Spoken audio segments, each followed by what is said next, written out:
Okay hi, आपका स्वागत है कलर्स ऑफ ट्रुथ लाइफ में। कलर्स ऑफ ट्रुथ लाइफ का मतलब ये है कि आप अपने जिंदगी में ऐसे रंगों को यूज कीजिए जिससे आप अपनी जिंदगी में बेहतरीन की ओर आगे बढ़ सके।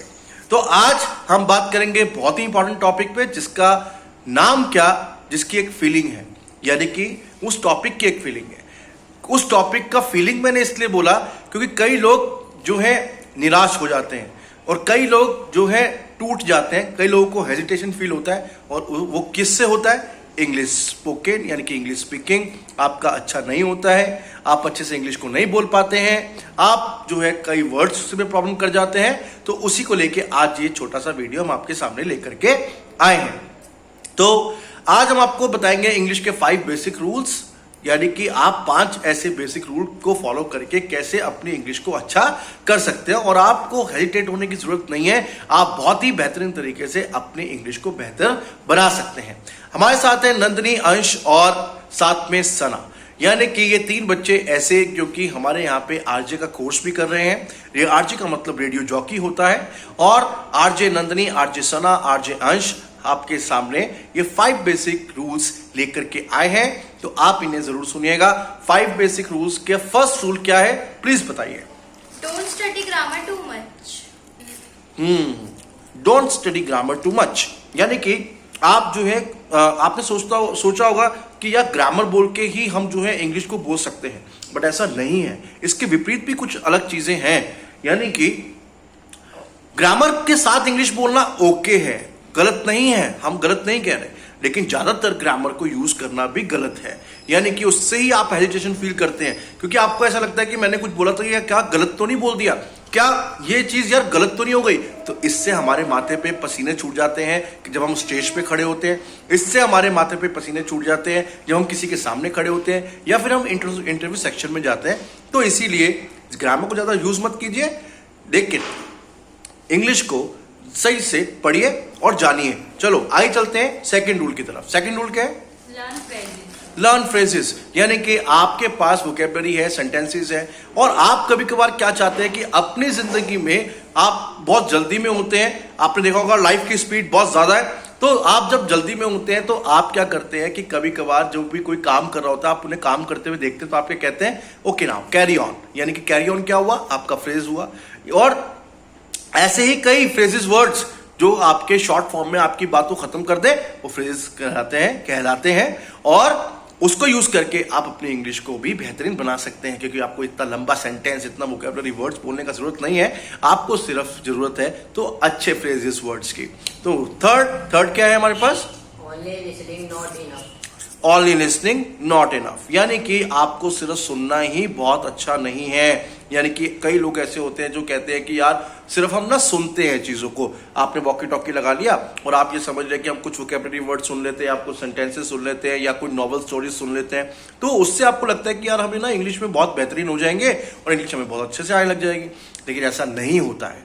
आपको सिर्फ सुनना नहीं है, जो भी चीज आप सुन रहे हैं उसको आप लिखिए, उसको आप बोलने की कोशिश कीजिए, मिरर के सामने जाइए, मिरर के सामने अपने आप को ट्राई कीजिए कि आप जो सुन रहे थे क्या आप वो बोल भी पाएंगे, क्या आप उस चीज को फील भी कर पाएंगे।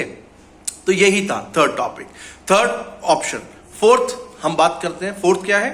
Collect study materials. Collect study materials, यानी कि आपको सही तरीके, राइट वे में स्टडी मटेरियल्स को कलेक्ट करना है। जैसे कुछ नॉवेल्स आपने कलेक्ट कर लिए हैं, जैसे कुछ आपने डिक्शनरीज कलेक्ट कर ली, जैसे कुछ आपने वोकैबुलरी वर्ड्स के लिए जैसे डिक्शनरीज का मैंने नाम ले दिया है। तो आपको जो भी चीज पढ़नी है ना, वो ऐसी चीज पढ़ो कि जिसमें आपको इंटरेस्ट आए। मतलब आपके टेबल के ऊपर, आपकी स्टडी टेबल के ऊपर जो है एक ऐसा बुक्स होना चाहिए कि जिसको पढ़ के ना आप जो है अच्छा फील करें, आप में पॉजिटिविटी की और आगे बढ़े। ऐसा नहीं कि आपने बुक खोली और आपको फिर नेगेटिविटी फील होने का है कि या मेरे को नींद आ रहा है या मेरे को ये हो रहा है, मुझे समझ में नहीं आ रहा है। तो ऐसे नहीं, अपना स्टडी मटेरियल अच्छा रखिए, अपनी टेबल को, जो आपकी स्टडी टेबल है उसको अच्छा रखिएगा तो ही आप इंग्लिश को अच्छा बोल सकते हैं, यानी कि अपने मटेरियल को अच्छा रखिएगा। फिफ्थ की बात करते हैं। फिफ्थ क्या है? Invest in yourself. या इन्वेस्ट इन योर सेल्फ। यहाँ पे हम किस चीज की बात कर रहे हैं? हम पैसे की बात नहीं कर रहे हैं कि अपना पैसा कोई बैंक में इन्वेस्ट कर दीजिए। हम बात कर रहे हैं कि इन्वेस्ट इन योर सेल्फ। अपना टाइम अपने आप को दीजिए, किसी और को देने से बेहतर। हम क्या करते हैं कि हमने जैसे कोई क्लास लिया, कुछ भी किया, तो हमने क्या किया कि हमने अपने आप को टाइम तो दिया नहीं। हमने सिंपल एक चीज किया कि यार हम ना ट्यूशन गए, ट्यूशन जाने के बाद हमने बैग जो है साइड में रख दिया, उसके बाद हम घूमने चले गए अपने फ्रेंड्स के साथ, इसके साथ उसके साथ। 2 दिन बीत गए, हमने उसको ज्यादा दोबारा देखा नहीं, लर्न नहीं किया, तो उसको हम भूल गए। तो इससे इसीलिए मैंने आपको बोला या बच्चों ने आपको बोला कि इन्वेस्ट इन योर सेल्फ, यानी कि अपने अंदर अपने लिए इन्वेस्ट करो। और ये कोई पैसे की बात नहीं है, ये समय की बात है, और समय बहुत इंपॉर्टेंट होता है, आप सबको पता है, लेकिन कोई उसको मानता नहीं है। तो इन्वेस्ट इन योर सेल्फ, अपने अंदर झांकिए, अपनी चीजों को देखिए, अपनी सोल से बात कीजिए और अपने लिए इन्वेस्ट कीजिए टाइम को। और जब आप अपने लिए टाइम को इन्वेस्ट करना शुरू कर देंगे, जब आप अपने लिए काम करना शुरू कर देंगे, जब आप पढ़ना शुरू कर देंगे, तो देखिएगा आप में कितने चेंजेस आते हैं और आप कैसे बेहतरीन तरीके से बहुत ही फराटेदार अंग्रेजी बोल सकते हैं। 5 रूल हमने आपको बताए, ये 5 रूल, और 5 रूल ये बेसिक रूल्स थे। और बेसिक रूल्स को बोलने के बाद, करने के बाद, आप जो है इंग्लिश को बहुत अच्छे से बोल सकते हैं। हमारे पास ये जो 3 बच्चे आप देख रहे हैं, ये आरजे का कोर्स भी कर रहे हैं। आरजे का कोर्स जैसे रेडियो जॉकी। रेडियो जॉकी में ये बहुत सारी कहानियां लिखते हैं बच्चे, यहाँ पे अपने से लिखने की कोशिश करते हैं। उसमें से मैं चाहूंगा कि कोई अगर कहानी आपको है, उसमें से 1-2 लाइन अगर है तो प्लीज एक बार बता दीजिए।